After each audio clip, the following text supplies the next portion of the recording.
The very messed up origins of Nikola Tesla. You know Nikola Tesla as the genius who gave us alternating current, the man who literally illuminated the modern world.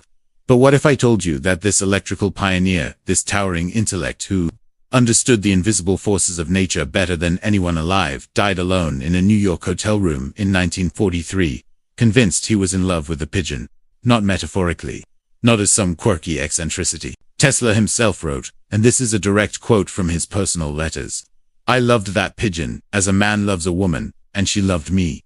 He wasn't joking. He wasn't being poetic.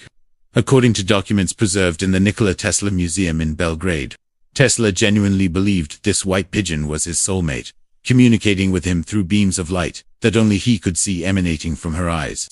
This is the same man who held over 300 patents, whose inventions power your phone, your refrigerator, your entire electrical grid. The same visionary who could have died a multi-millionaire, but instead passed away owing rent to the New Yorker hotel, where he'd lived in deliberate isolation for years, spending money he didn't have to feed pigeons while revolutionary ideas gathered dust in his increasingly fractured mind. Here's what makes Tesla's stories so profoundly disturbing. It's not just about a genius who experienced mental decline. It's about a man who systematically destroyed every meaningful human relationship he ever had because of compulsions he could uncontrol and delusions he refused to acknowledge. Katherine Johnson, the one woman who understood him. Thomas Edison, his former employer who became his most bitter rival. George Westinghouse, the industrialist who believed in his vision enough to bet everything on it. J.P. Morgan, the financier who funded his most ambitious project.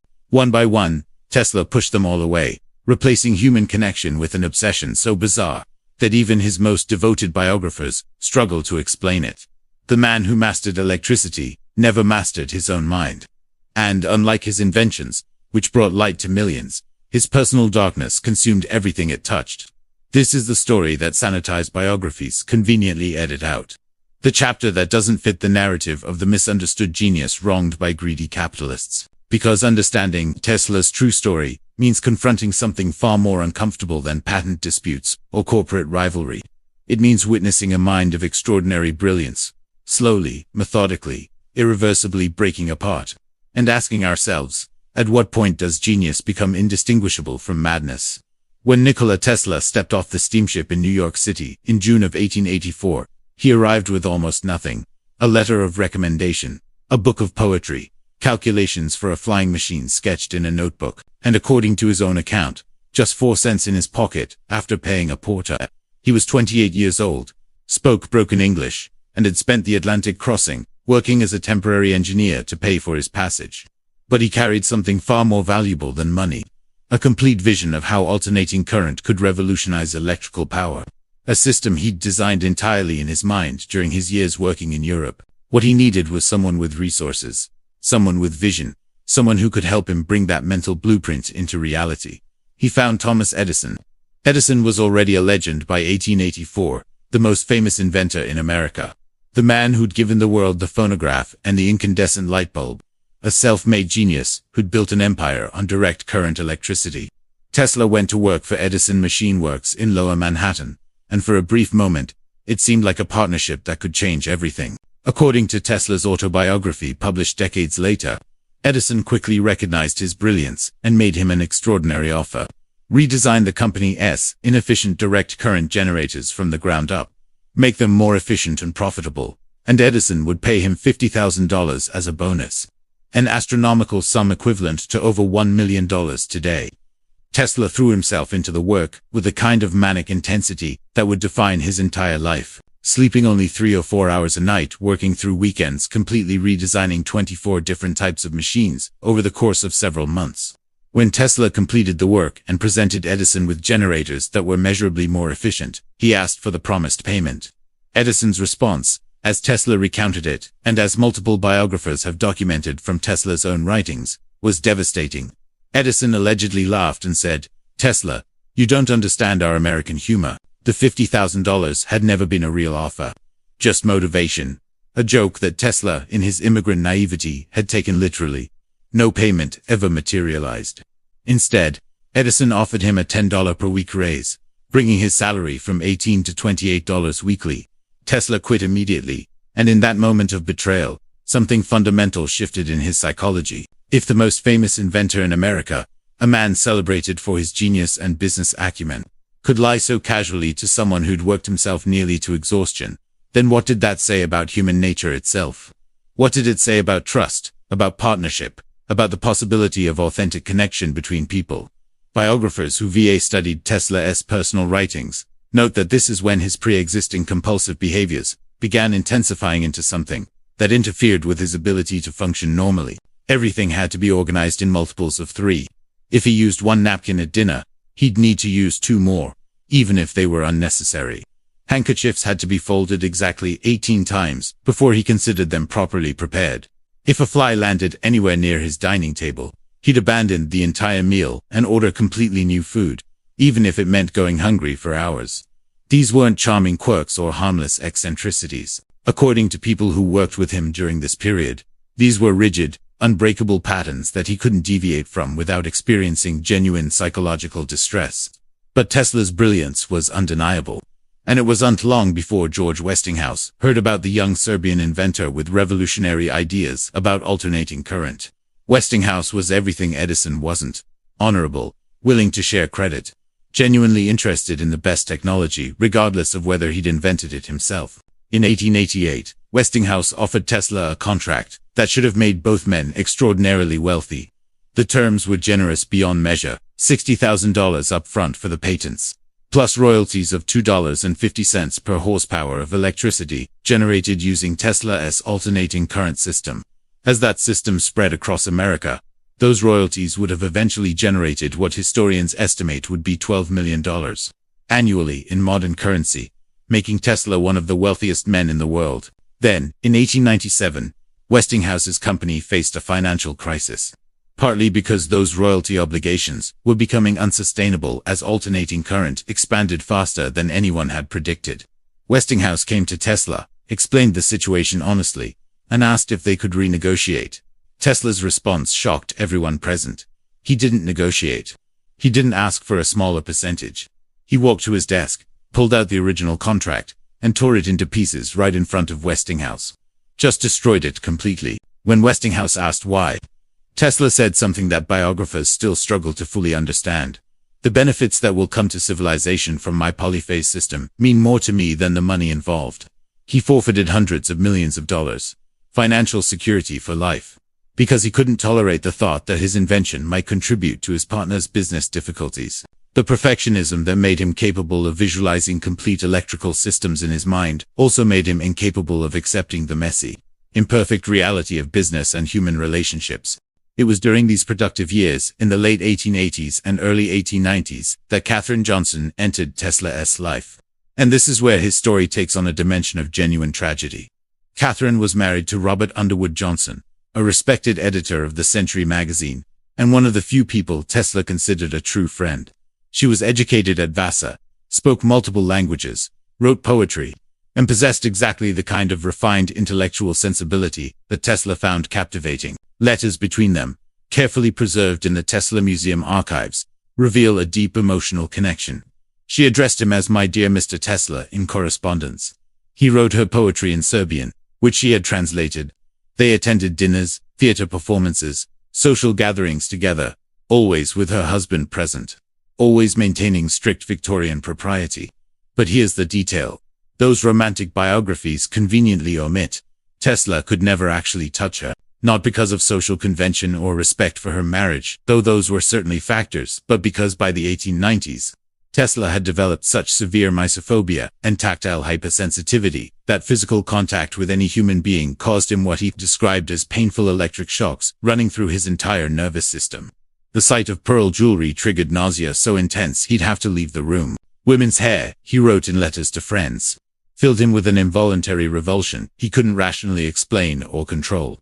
Katherine would reach out in sympathy or greeting to touch his hand, a completely normal gesture of friendship, and Tesla would physically recoil as if burned. She'd invite him to family dinners, and he'd arrive but refuse to eat anything that had been touched by human hands during preparation, insisting his food be handled only with utensils, served in portions carefully calculated to ensure the cubic volume was divisible by 3. According to testimony from Katherine's daughter Helen years later, Katherine once gathered the courage to ask Tesla directly, why he never married, why he kept everyone at such careful distance, despite clearly craving connection. His response, documented in a letter she kept until her death, was brutally honest. My inventions are my children. They do not disappoint. They do not require anything I cannot give. They do not decay. They do not die. Catherine was human, and humans do all those things. Humans disappoint. Humans require emotional labor and compromise. Humans age and change and die. By 1905, Catherine's letters to Tesla had grown shorter, less frequent, more formal. She never stopped being his friend, but the intimacy they'd shared, the possibility of something deeper, faded into careful politeness. Tesla had chosen his compulsions and his inventions over human connection, and unlike his technical problems, this was a choice he could never reverse engineer his way out of. A bridge burned not by anger but by his own incapacity to meet another person halfway in the simple human rituals of love and friendship. By 1901, Tesla believed he'd conceived his masterpiece, the invention that would render all his previous achievements mere footnotes in the history of human progress. He called it Wardenclyffe Tower, and the vision behind it was breathtaking in its ambition. A 187-foot-tall transmission station on Long Island that would broadcast electrical power wirelessly across the entire planet. No transmission lines, no infrastructure, no monthly bills, just pure energy pulled directly from the Earth's ionosphere and distributed freely to anyone, anywhere with a simple receiving device. It was the kind of idea that sounds like science fiction even today, and in 1901 it seemed like either the work of a visionary genius or the delusion of someone losing touch with the boundaries between imagination and physical possibility. Tesla needed funding on a scale he'd never attempted before, and he turned to the most powerful financier in America, John Pierpont Morgan, the banker who'd orchestrated the creation of U.S. Steel and General Electric, a man whose personal fortune was estimated at over $40 million, equivalent to well over $1 billion today. In December of 1900, Tesla met with Morgan and made his pitch. But here's where the story takes a troubling turn. Because according to historians who've examined the correspondence between Tesla and Morgan preserved in the Morgan Library archives, Tesla wasn't entirely honest about what Wardenclyffe was designed to do. In his written proposal to Morgan, Tesla emphasized that the tower would transmit radio messages across the Atlantic, competing with Guglielmo Marconi's recent wireless telegraph successes. He mentioned wireless power transmission only as a secondary feature, something he'd explore later. Morgan, believing he was investing in the next evolution of radio communication technology, agreed to provide $150,000 in exchange for 51% ownership of any radio patents. Tesla developed the problem which engineers and Tesla scholars have documented extensively through analysis of his technical notebooks from this period, is that Tesla almost certainly knew that wireless power distribution at the scale he envisioned was uncommercially viable with early 20th century technology. The physics alone presented nearly insurmountable challenges. The inverse square law meant electromagnetic radiation disperses rapidly with distance, making long-range power transmission wildly inefficient. But Tesla had convinced himself, with a conviction that bordered on religious faith, that he could overcome these limitations through resonance and earth conduction principles that existed mostly in his own theoretical frameworks. He needed the tower built. He needed to prove to the world, to Edison, to Westinghouse, to everyone who'd ever doubted him, that his vision was achievable. And perhaps more urgently, he needed to prove it to himself. To quiet the growing whisper in his mind that maybe, just maybe, he was chasing something impossible. Construction began in 1901 on 200 acres of land Tesla purchased in Shoreham, Long Island. Month after month, costs escalated far beyond the original budget. Tesla hired Stanford White, one of America's most prominent architects, to design the laboratory building and tower foundation. He ordered custom equipment, specialized machinery, materials that had to be fabricated to his exacting specifications, always in quantities divisible by 3, always meeting standards that contractors found bewildering, and sometimes physically impossible to achieve. Workers who questioned his designs were fired immediately. Engineers who suggested modifications to save money were dismissed. By 1903, Tesla had burned through Morgan's entire $150,000 and had begun borrowing against future royalties he no longer possessed after destroying the Westinghouse contract. When the wireless power transmission tests failed to produce meaningful results, Tesla shifted his narrative. He wrote increasingly desperate letters to Morgan, explaining that Wardenclyffe's true purpose had always been global wireless communication, that power transmission was merely one application among many. That if Morgan would just provide more funding, the tower could become more profitable than anything Marconi could build. But by 1903, Morgan had learned that Marconi had successfully transmitted radio signals across the Atlantic Ocean using technology far simpler and cheaper than Tesla's elaborate tower. Morgan had also begun hearing rumors from Tesla's former associates that the inventor's behavior was becoming increasingly erratic, that his compulsions were interfering with his ability to complete projects, that perhaps the great Nikola Tesla was no longer the reliable genius he'd once been. In July of 1906, Morgan sent Tesla a brief letter that effectively ended their relationship. "I have received your letter, and in reply would say that I should not feel disposed at present to make any further advances. No explanation, no negotiation, just a door closing." According to financial records preserved in court documents from Tesla's later bankruptcy proceedings, he'd spent nearly $200,000 on Wardenclyffe, $150,000 of Morgan's money, plus an additional $50,000 borrowed from other investors. The tower stood incomplete, a monument to ambition without execution, genius without the practical grounding to make vision reality. The property was eventually seized by creditors. In 1917, during World War I, the tower was demolished with dynamite and sold for scrap metal worth just $1,800. A final humiliation for Tesla's most ambitious dream. This failure shattered something fundamental in Tesla's already fragile psychological framework. Associates who worked with him during the Wardenclyffe years later told biographers that Tesla's compulsive behaviors, which had always been present, intensified into something that actively interfered with his daily functioning. He began calculating the cubic volume of every piece of food before eating it.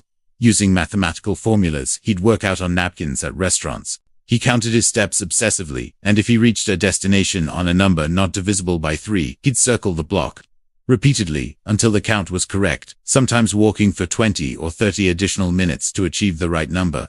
If a woman wearing pearls entered a room where he was working, he'd leave immediately, abandoning meetings, meals, conversations, The compulsion was so powerful that he couldn't override it with conscious effort, couldn't force himself to stay, even when the meeting was crucial to securing funding or partnerships.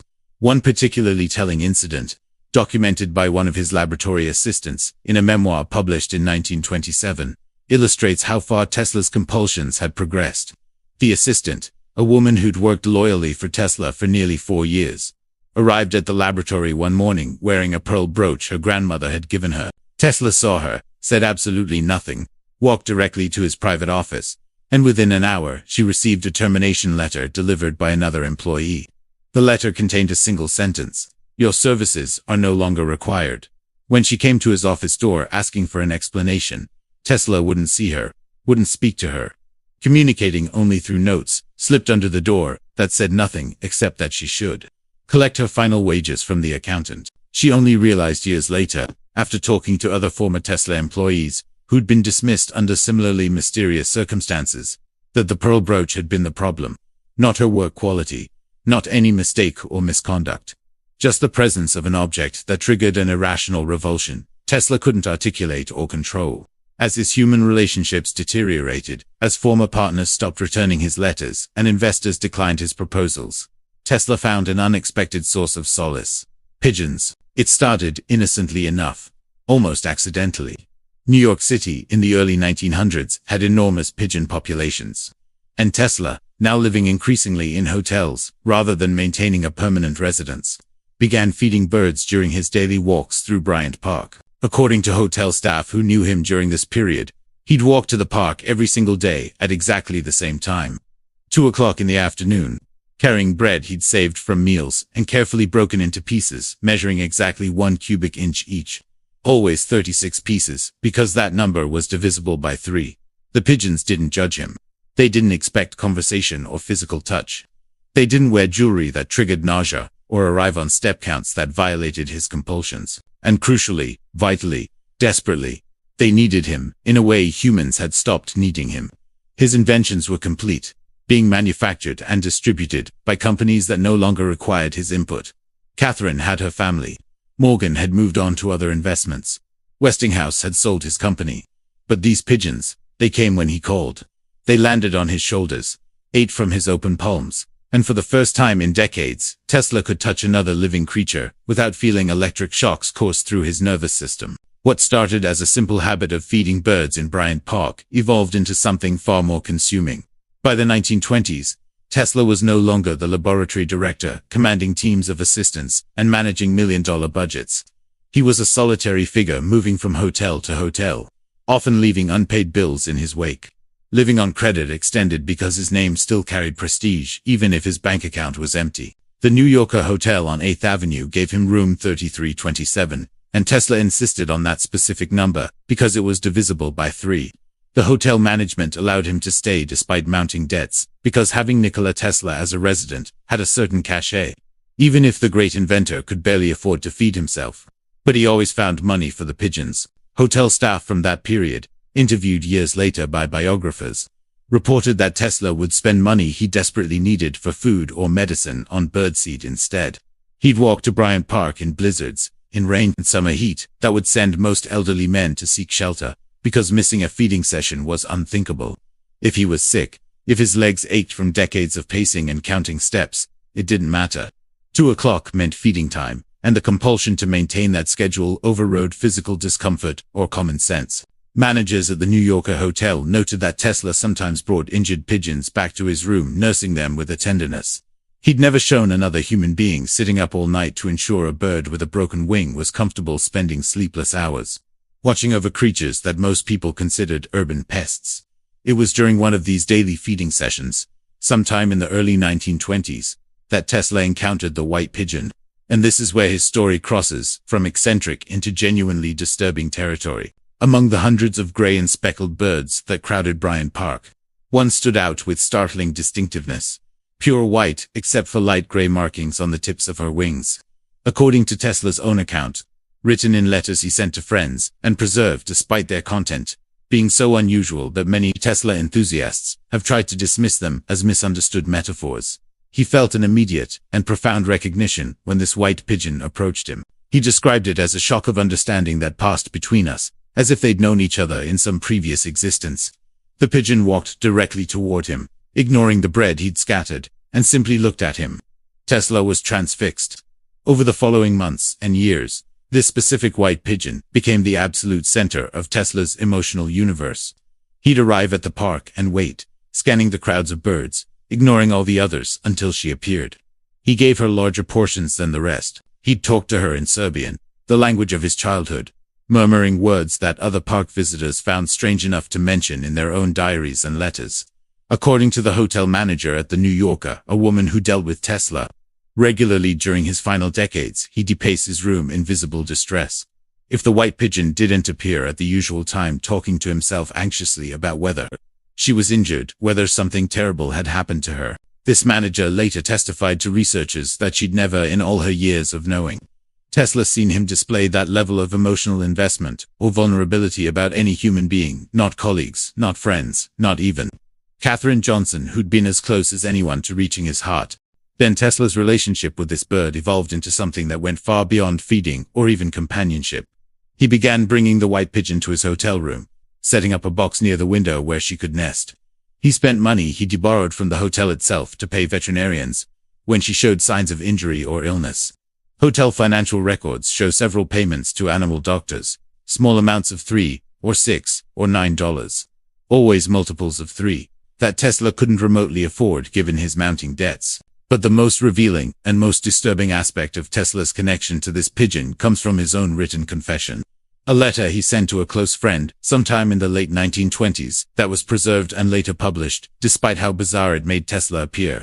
Tesla wrote, and this is his exact language, "I have been feeding pigeons, thousands of them, for years.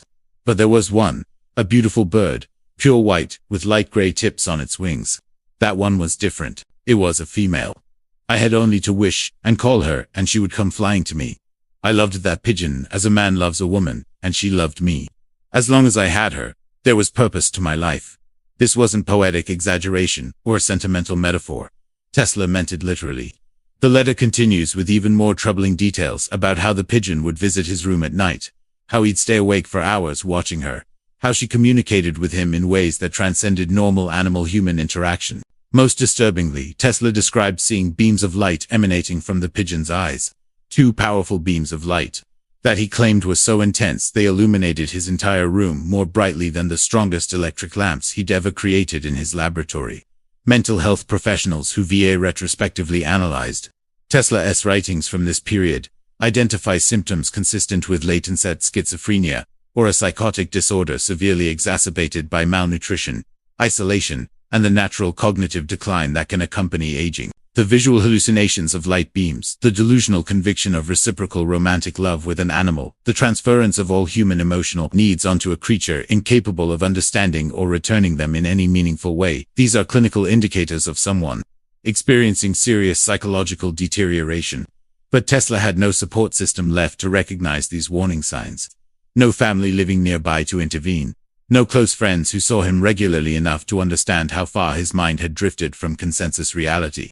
The few people who still interacted with him simply accepted that Tesla was eccentric in the way geniuses often are, and they left him to manage his own affairs, never realizing that eccentricity had crossed into something far more serious. The tragic irony becomes even sharper when you consider what Tesla was publicly advocating during this exact same period, while privately falling in love with a pigeon. In a 1935 interview published in Liberty magazine, Tesla argued passionately for eugenic policies, suggesting that society should implement forced sterilization programs for people he deemed unfit to improve the human species. He proposed what he called selective breeding, administered by the government, eliminating those with physical disabilities, mental illness, or intellectual limitations from the gene pool. In an article for Collier's Weekly, that same year he wrote that women's growing independence and equality was, in his view, biologically harmful to human evolutionary progress, that women were naturally suited for domestic roles, and their movement into professional spheres represented a civilizational decline. Here was a man showing unmistakable signs of severe mental illness himself, a man who couldn't maintain a single intimate human relationship, who experienced hallucinations and delusions, who'd lost touch with basic social functioning, publicly advocating for the elimination of people with mental and physical challenges from society. The cognitive dissonance is staggering. The man who believed he could communicate with a pigeon through beams of light thought he should be determining which human beings deserved to reproduce. And the most disturbing part is that no one in Tesla's shrinking circle challenged these views. His isolation had become so absolute that he existed in a complete echo chamber of his own increasingly fractured thoughts, with no external reality check, no loved one to gently suggest that maybe, just maybe, he needed help. Then one evening in 1922, according to Tesla's own account, written years later, the white pigeon came to his hotel room window, gravely ill. Tesla described how she struggled to fly, how she landed on the windowsill, barely able to stand. He brought her inside, held her in his hands, and in that moment he claimed he saw the beams of light emanate from her eyes, one final time, brighter than ever before, so brilliant that he had to look away. And then the light faded, and the pigeon passed away in his hands. Tesla's response to this event reveals just how completely his grip on reality had slipped.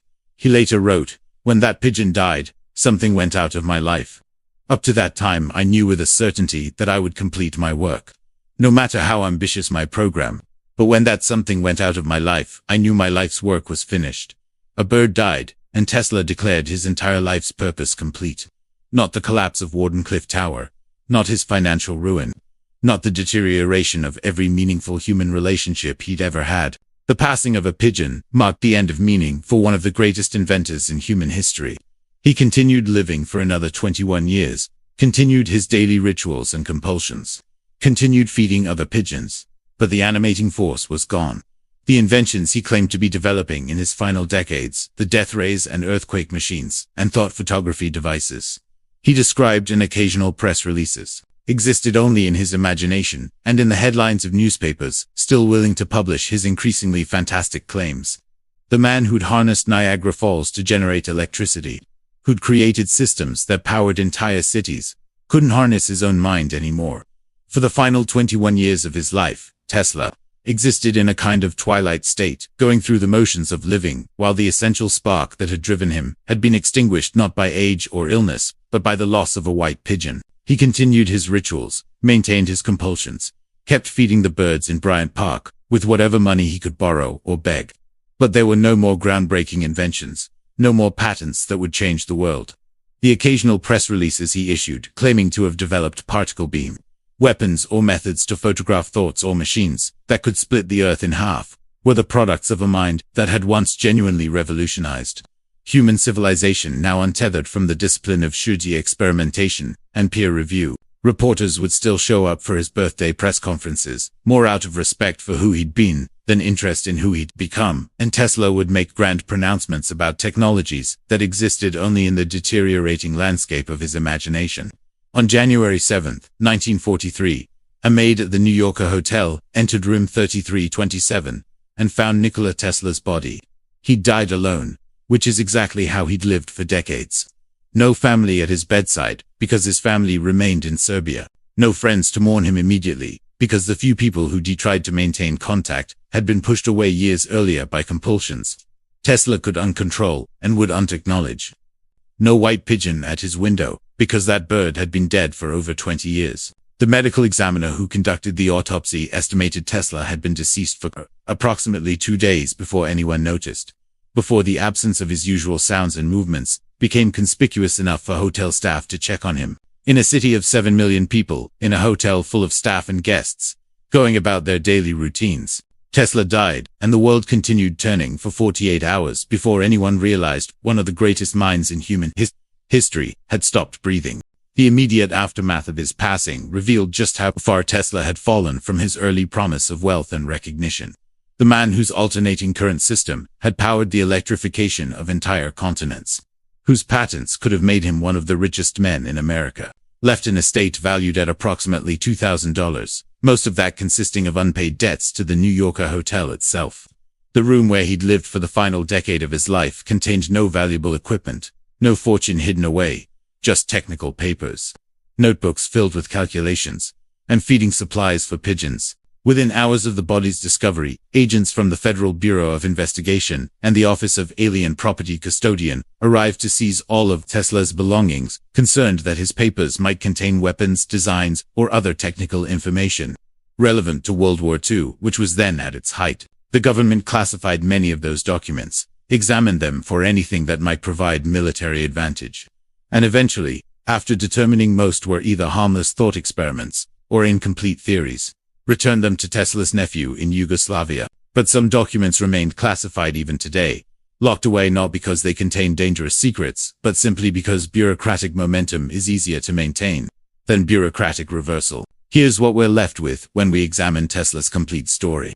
Not the sanitized version that appears in inspirational biographies, or the romanticized narrative of the misunderstood genius, wronged by greedy capitalists, but the full, complicated, deeply human truth. A man of absolutely staggering intellectual capability, who could visualize entire electrical systems in his mind with such precision that he never needed blueprints or prototypes, yet couldn't visualize a life that included the basic human intimacy most people take for granted. A visionary who understood invisible electromagnetic forces that no one else could even detect, much less manipulate, yet could understand or manage the equally invisible forces of mental illness that were destroying him from within. A humanitarian who genuinely wanted to give free wireless energy to the entire world, to eliminate poverty through abundant electricity, yet simultaneously advocated for eugenic policies that would forcibly sterilize millions of people he considered biologically inferior. Tesla's tragedy isn't that the world failed to appreciate him during his lifetime. That's the comfortable narrative, the one that lets us feel superior to those short-sighted businessmen and rival inventors who supposedly stole his ideas. But the historical record doesn't support that simple story. Tesla received enormous recognition during his peak years. He was famous, celebrated, given awards, and honorary degrees from universities across America and Europe. Major cities competed to host demonstrations of his inventions. The problem wasn't lack of appreciation. The problem was that genius, in Tesla's specific case, came bundled with psychological conditions that made normal human functioning progressively impossible. And in the early 20th century, there was no framework for understanding or treating what we now recognize as obsessive-compulsive disorder, combined with possible late-onset schizophrenia. The compulsions that made him brilliant, that ability to obsess over technical problems with such intensity that solutions would emerge fully formed in his mind. Those exact same neurological patterns made human relationships unsustainable. The perfectionism that allowed him to design revolutionary electrical systems also meant he couldn't tolerate the inevitable imperfections of human behavior, the miascences of emotions, the unpredictability of other people's needs and responses. He could master alternating current, but he couldn't master the simple alternating current of Gavantic that defines healthy relationships. And so he died having illuminated the world, while living his final decades in increasing darkness. Having connected continents through electrical grids, while becoming profoundly disconnected from every human being who'd ever tried to love him. Every time you turn on a light switch, charge your phone, use any device powered by alternating current electricity, you're benefiting from systems that Nikola Tesla helped perfect and popularize. His contributions to human civilization are incalculable, woven into the basic infrastructure of modern technological society, so thoroughly that we don't even think about them anymore. But behind that light switch is a story that biographies often soften or omit, entirely a story of isolation so profound that a man capable of understanding the universe's electromagnetic secrets died believing a pigeon was his soulmate, convinced that beams of light from a bird's eyes had been his most meaningful communication with another living being. This chapter of Tesla's life deserves to be remembered and examined, not to diminish his genuine achievements or mock his suffering, but to understand that brilliance and mental illness aren't opposites existing on some spectrum. Sometimes they're the same electrical current running through the same troubled, extraordinary mind. And we're still living in the world that current illuminated, even as the man who channeled it died alone in a dark hotel room counting his final breaths in multiples of 3.